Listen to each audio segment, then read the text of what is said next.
Hello curies, आज हम बात करने वाले हैं my girlfriend is an alien के सीज़न 2 के एपिसोड 30 की, जो कि इस सीरीज़ का लास्ट एपिसोड होने वाला है।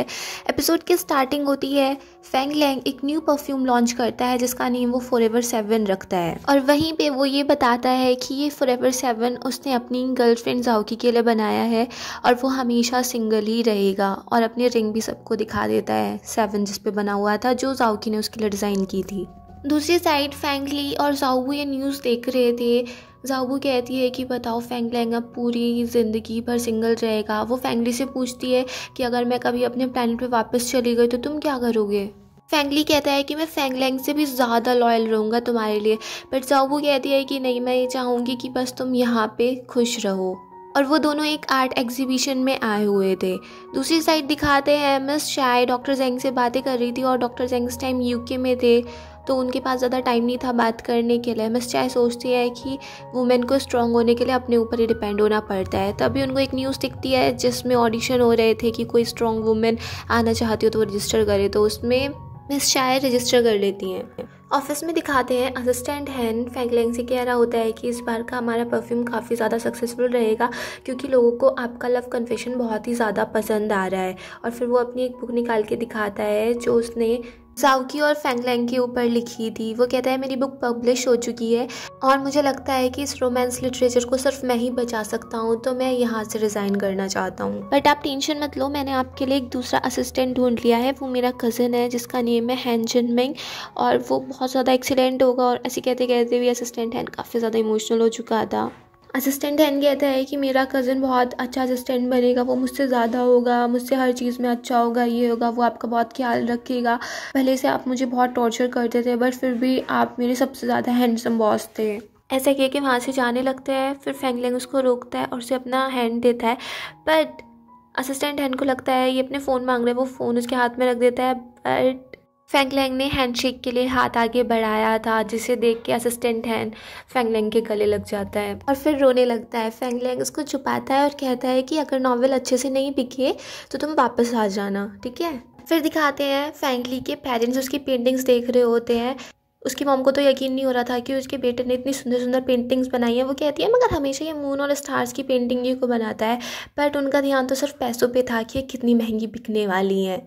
फिर दिखाते हैं जाओबू और फेंग ली एक पेंटिंग देख रहे होते हैं। जाओबू टेंशन में थी कि पता नहीं जियांगशी और जाओकी को वहाँ पे पनिशमेंट तो नहीं मिला होगा, वो वहाँ पे कैसे फेयर कर रहे होंगे। फिर दिखाते हैं केप टाउन प्लैनेट पे जियांगशी जब से न्यू लीडर बना था उसने सबको ये बताया कि हम फ्री लव कर सकते हैं, डीएनए मैचिंग की ज़रूरत नहीं है, वो सब लोग आज़ाद हैं, वो किसी से भी प्यार कर सकते हैं। और ये आइडिया सब लोगों को बहुत ज़्यादा पसंद आया और इसीलिए अब वहाँ पे ह्यूमन बॉडीज़ का प्रोडक्शन हो रहा था। और तभी वहाँ पे एक लड़की आती है। कैंडी ने अब लड़की वाला रूप ले लिया था और आते ही वो जियांगशी को एक कैंडी देती है। थोड़ी नई टाइप की कैंडी थी। कैंडी कहती है कि आप पुरानी वाली कैंडी खाते खाते थक गए होंगे, इसलिए मैंने एक न्यू चूज़ की, ये आपको पसंद आएगी। जब जियांगशी उसके हाथ से वो कैंडी लेता है तभी कैंडी का सिस्टम जाग उठता है, उसका सिस्टम हीटअप होने लगता है। नेक्स्ट दिखाते हैं फेंग लैंग की स्टेप मॉम फेंग लैंग के लिए बहुत परेशान हो रही होती हैं कि उसको मैं इतनी सारी डेट्स पे भेज रही हूँ बट वो किसी पे जाने के लिए तैयार ही नहीं है। और फिर जब वो उसको फ़ोन लगाती हैं तो उनका नंबर उसने ब्लॉक कर दिया था, इसलिए वो फेंग लैंग के फादर से फ़ोन लगाती हैं और फेंग लैंग से कहती हैं कि अब तुम्हें नेक्स्ट डेट पे जाना ही पड़ेगा। और वहाँ पे एक न्यूज़ ये भी चल रही होती है कि अभी कुछ मैग्नेटिक फील्ड में कुछ अनस्टेबिलिटी देखी गई है। फिर दिखाते हैं फेंग लैंग अपने घर पे जाता है और वो केक बनाने वाले इक्विपमेंट्स देख रहा था, उसको जाओकी की याद आ रही थी। फिर वो अपने लिए डिनर बनाता है और तभी वहाँ पे फेंग ली आ जाता है। वो कहता है कि मॉम बहुत ज़्यादा इंसिस्ट कर रही हैं, तुम्हें डेट पे जाना ही पड़ेगा और अगर तुम नहीं जाओगे तो मैं यहीं पे रहूँगा, तुम्हें अनॉय करूँगा। और फिर वो लिविंग रूम में सोने चला जाता है। फेंग लैंग उसको मना करता है कि इस रूम में नहीं सोना है क्योंकि वो जाओकी वाला रूम था, और फेंग ली को दूसरे रूम में ले जाता है। फिर दिखाते हैं ऑफिस में कॉन्फ्रेंस रूम में 3 परफ्यूम्स को टेस्ट किया जा रहा था, जिसमें से फर्स्ट परफ्यूम तो बिल्कुल भी अच्छा नहीं निकलता। और जब सेकंड परफ्यूम को चेक करते हैं तो उसमें वो डिपार्टमेंट हेड बताता है कि हमारी कंपनी में अभी एक न्यू इंटर्न आई है, वो इतनी ज़्यादा एजुकेटेड तो नहीं है बट उसके आइडियाज़ बहुत ही ज़्यादा अच्छे हैं, बहुत ही ज़्यादा क्रिएटिव है और उसकी नोज़ बहुत ही ज़्यादा सेंसिटिव है, वो एकदम से स्मेल करिए कुछ भी बता देती है। और वो ये भी कहते हैं कि अपने इंटरव्यू में उसने कहा था कि वो यहाँ पे किसी स्पेशल पर्सन के लिए आई है और उसने उसका नाम रियूनियन दिया था। फेंग लैंग को जाओकी की याद आ रही थी और वो वो उनसे पूछता है कि वो लड़की कौन है, क्या नाम है उसका। वो कहते हैं कि उसका रिज्यूमे तो हम अपने साथ नहीं लेके आए हैं और नाम वाम उसका कुछ याद नहीं है। वो ऐसे कुछ बोल रहे होते हैं, उसका नेम शायद कुछ जाओ करके है। फैंगलैंग पूछता है इंटर्न्स कहाँ पे काम कर रहे हैं। जब वो वहाँ पे जाता है वो पूछता है कि वो इंटर्न नहीं आई। दूसरी इंटर्न बताती है कि आज वो छुट्टी पे है और मुझे उसका नेम ठीक से नहीं पता क्योंकि वो न्यू ही है, आज वो एक ब्लाइंड डेट पे जा रही है। फिर फैंगलैंग अपने फ़ोन में देखता है तो उसके स्टेप मॉम की मिस कॉल पड़ी हुई थी। फिर वो कार स्टार्ट करता है और फिर जा ही रहा होता है, तभी उसके स्टेप मॉम का कॉल आ जाता है। वो कहती है कि वो लड़की 2 घंटे से वेट कर रही है, तुम कब आओगे। फैंगलैंग कहता है बस मैं आ ही रहा हूँ। जब तक वो रेस्टोरेंट में पहुँचता है तब तक जाओकी वहाँ से जा चुकी थी। तभी उसके स्टेप मॉम का कॉल आ जाता है। वो उसको डांटती है कि तुम 2 घंटे लेट हो गए और उस लड़की को तो मैंने पहले कभी देखा भी नहीं था, तुम्हारे फादर ने उसको इंट्रोड्यूस कराया था, अब तुमने उसको नाराज़ कर दिया। सोचता है कि जाओकी क्या तुम सच में वापस आ चुकी हो। फिर वो अपनी कार से जा रहा था, थोड़ा अपसेट था। तभी क्या होता है, कोई पावर का यूज़ करता है और सारी चीज़ें स्टॉप हो जाती हैं। और तभी सामने से जाओकी आ जाती है एक बुके लेके। जाओकी फैंगलैंग से कहती है कि देखो तुम अभी मेरा एक्सीडेंट करने वाले थे, अब तुम्हें रिस्पॉन्सिबिलिटी लेनी होगी। इस प्लान में मेरी हेल्प तुम्हारे फादर और मदर ने की, वरना तो ये प्लान इतना अच्छा नहीं हो पाता। और अब तुम मुझसे गुस्सा नहीं हो सकते हो, पहले तुमने भी मुझसे झूठ बोला था, ठीक है। और इतने ही फैंगलैंग उसे किस कर देता है। फिर वो एक पिक क्लिक करते हैं और फैंगलैंग उसको अपने फादर को भेज देता है और उसके पेरेंट्स भी बड़े खुश हो रहे होते हैं कि इनकी जोड़ी कितनी अच्छी लग रही है। फिर दिखाते हैं फैंगली बड़ा परेशान हो रहा था कि ये उस लड़की से मिलने गया कि नहीं गया। फैंगलैंग आके कहता है कि मुझे जाओकी के लिए खाना बनाना है। उसको देख के फैंगली कहता है कि मुझे पता था एक दिन ये दिन ज़रूर आएगा, मगर इतनी जल्दी आ जाएगा इसका मुझे नहीं पता था। अगर तुम्हें अभी से इल्यूज़न होने लगे हैं कि तुम जाओकी को इतना ज़्यादा याद कर रहे हो, उसके ख्यालों में इतना खो चुके हो, तो हम इसको अभी ट्रीट कर सकते हैं, अभी तो स्टार्टिंग ही है। तभी पीछे से जाओकी आ जाती है, जिसको देख के फैंगली डर जाता है। वह कहता है मुझे भी इल्यूज़न होने लगे हैं और फैंगलैंग को हक कर लेता है। तभी वहाँ पे जाओबू आ जाती है और वो भी जाओकी को देख के शॉक्ड हो जाती है। जाओबू भी चिल्लाने लगती है कि मेरा सिस्टम डाउन हो चुका है, मुझे यहाँ पे जाओकी दिख रही है। फिर फैंगली और जाओबू दोनों चिल्लाने लगते हैं कि हमें जाओकी दिख रही है, हमें इल्यूजन्स हो रहे हैं। फिर दिखाते हैं 1 महीने बाद फैंगलैंग और जाओकी की शादी हो रही होती है। फैंगलैंग जाओकी को देख के कहता है मेरी वाइफ बहुत ही ज़्यादा सुंदर लग रही है। जाओकी कहते हैं अभी मैं तुम्हारी वाइफ नहीं बनी हूँ। और वो ऐसे क्यूट से बिहेव कर रहे थे, तभी वो दोनों चौंक जाते हैं क्योंकि पीछे से जियांगशी आ गया था। जियांगशी कहता है डरने की कोई बात नहीं है, मैं जाओकी को लेने नहीं आया हूँ। जाओकी कहती है अच्छा तो तुम हमारी शादी के लिए आए हो। जियांगशी कहता है कि नहीं, वो एक्चुअल में क्या हुआ, अभी हमने केप टाउन में पॉलिसी चेंज की है, अब हम भी नाइस और टेस्टी फूड बनाया करेंगे, तो उसी के सिलसिले में मैं यहाँ पर आया था और फिर मुझे तुम्हारी शादी के बारे में पता चला तो मैं यहाँ आ गया। जियांगशी कहता है कि मैंने सुना है कि अर्थलिंग शादी में जाते हैं तो कैश गिफ्ट के साथ जाते हैं, इसलिए मैं तुम्हारे लिए लाया हूँ। फिर वो दोनों जब उस गिफ्ट को चेक करते हैं तो उसमें काफ़ी सारे सफ़ायर्स थे, क्योंकि उनको देख के बड़ी खुश हो जाती है। वो पूछती है जियांगशी से कि तुम अकेले ही आए हो क्या। जियांगशी कहता है कि मैं कैंडी के साथ आया था, बट कैंडी वहाँ पे थी नहीं। तो वो कहता है मैं कैंडी को अभी ढूंढ के आता हूँ। जियांगशी के चाहते ही जाओकी फैंगलैंग को किस करने लगती है, बट फैंगलैंग उसे मना कर देता है। फिर दिखाते हैं कैंडी बहुत सारे डिज़र्ट्स चेक कर रही थी और तभी वहाँ पे जाओबू और फैंगली आ जाते हैं। वो उन दोनों को हाय बोलती है, उन दोनों को याद ही नहीं था ये कौन है। तो फिर वो इंट्रोड्यूस कराती है कि तुम्हें याद नहीं है, मैं कैंडी हूँ। कैंडी बताती है कि वो जियांगशी के साथ आई है, जिसको सुन के जाओबू और फैंगली वहाँ से भाग जाते हैं जाओकी के लिए। फिर दिखाते हैं असिस्टेंट हैन और कैंडी की आंखें मिलती हैं। असिस्टेंट हैन उसको देखते ही रह जाते हैं, बट कैंडी की नज़र तो उनकी प्लेट पे ही थी। फिर हैन जिमिंग उसको बताता है कि मैं जाओकी का फ्रेंड हूँ और वो उसको वो चॉकलेट दे ही देता है। बट तभी वहाँ पे जियांगशी आ जाता है और वो चॉकलेट उसकी प्लेट में वापस रख देता है। जियांगशी कैंडी से कहता है कि वेडिंग सेरेमनी शुरू होने वाली है, चलो चलते हैं। बट कैंडी की नज़रें तो उन चॉकलेट पे ही थी। जियांगशी कहता है तुम्हें चॉकलेट इतनी पसंद है तो अपना नेम बदल के चॉकलेट ही रख लो। कैंडी कहती है कि मास्टर मैं क्या कर सकती हूँ। और हैन जिमिंग ने इतने ही अपने इस छोटे से एनकाउंटर के लिए पूरी एक स्टोरी बना ली थी। फिर दिखाते हैं जाओकी और फैंगलैंग की वेडिंग सेरेमनी स्टार्ट होती है। फिर वो दोनों एक दूसरे को रिंग पहनाते हैं। चारों तरफ लोग उनको देख के बहुत ज़्यादा खुश हो रहे होते हैं और फैंगलैंग जाओकी भी अति से ज़्यादा खुश होते हैं। फिर वो लोग किस करते हैं।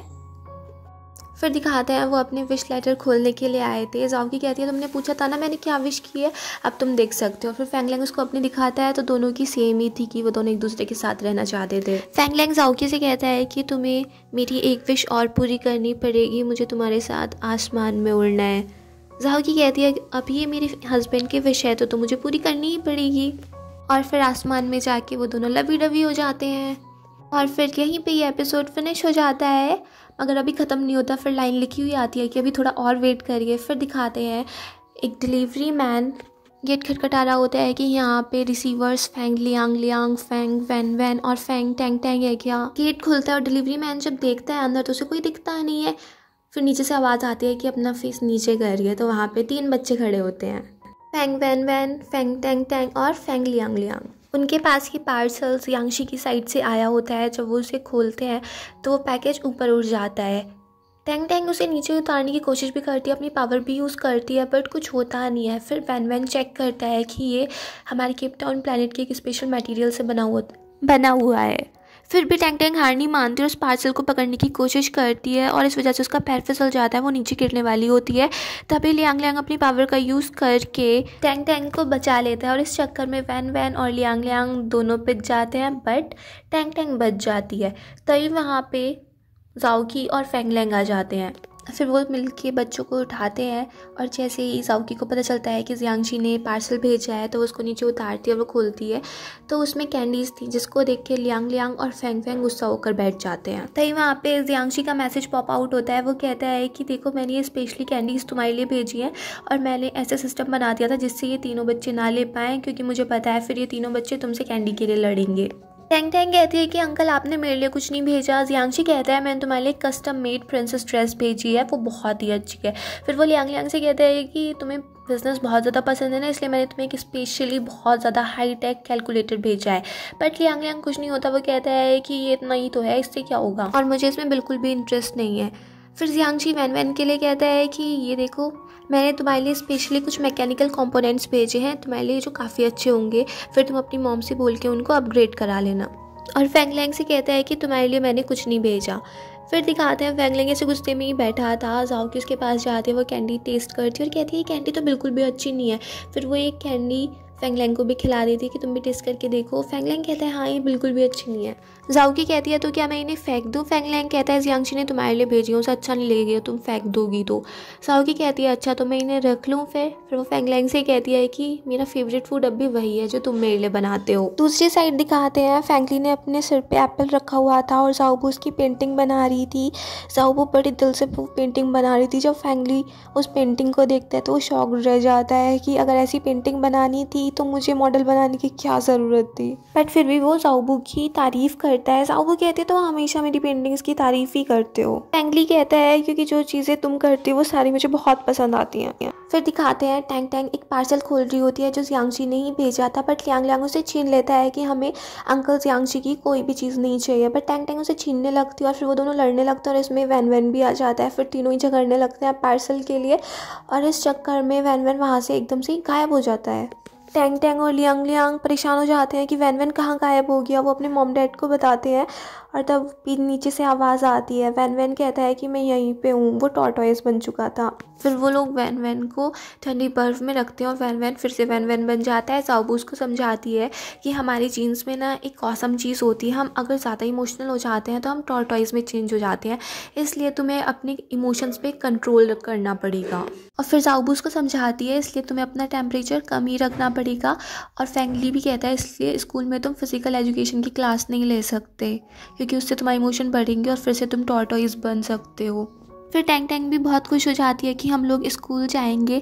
टैंग टैंग कहती है कि मैं स्कूल में जाऊंगी, मैं सबसे शेयर करूंगी कि मेरे अंकल जियांग कितने ज़्यादा हैंडसम है। जब फेंग लैंग उसकी तरफ देखता है तो टैंग टैंग कह देती है कि मैं स्कूल में ये शेयर करूंगी कि मेरे पापा सबसे ज़्यादा हैंडसम है। क्योंकि अब न्यू ईयर आ चुका था तो बहुत ज़्यादा फायरवर्क्स हो रहे थे।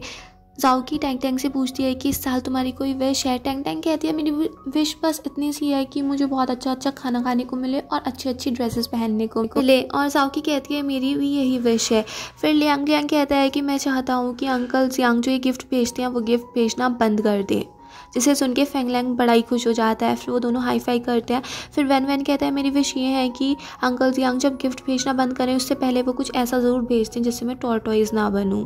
जाओबू वैन वैन को देख के कहती है मेरा बेटा कितना स्मार्ट है। फिर फेंगली कहता है हमें और बच्चों की ज़रूरत है, हमें फेंग लैंग और जाओकी से आगे निकलना है। फिर फैंगलिंग जाओकी से कहता है कि आज रात बच्चों को जल्दी सुला देना, और फिर वो लोग न्यू ईयर सेलिब्रेट करते हैं। फिर जाओकी कहती है कि मैं चाहती हूँ कि इसी तरीके से हमारा सीज़न 3 भी आए, और फिर इसी तरीके से ये सीज़न फिनिश हो जाता है।